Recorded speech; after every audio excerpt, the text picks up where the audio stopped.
तुम्हाला माहीत आहे का, आपली मराठी भाषा ही किती संस्कृत आहे.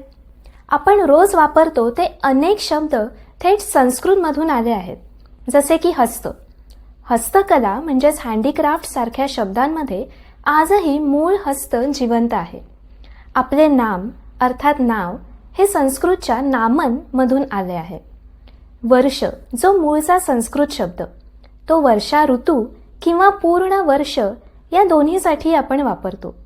सुवर्ण अर्थात सोने हा शब्द तुम्हाला माहितीच आहे. आधुनिक शहर किंवा गाव यासाठी नगर हा मूळचा संस्कृत शब्द आहे. Do you want part 2? कमेंटमध्ये नक्की सांगा.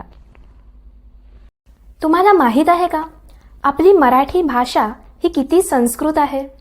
आपण रोज वापरतो ते अनेक शब्द थेट संस्कृतमधून आले आहेत. जसे की हस्तकला म्हणजेच हँडीक्राफ्ट सारख्या शब्दांमध्ये आजही मूळ हस्त जिवंत आहे. आपले नाम अर्थात नाव हे संस्कृतच्या नामन मधून आले आहे. वर्ष जो मूळचा संस्कृत शब्द, तो वर्षा ऋतू किंवा पूर्ण वर्ष या दोन्हीसाठी आपण वापरतो. सुवर्ण अर्थात सोने हा शब्द तुम्हाला माहितीच आहे. आधुनिक शहर किंवा गाव यासाठी नगर हा मूळचा संस्कृत शब्द आहे. Do you want part 2? कमेंटमध्ये नक्की सांगा.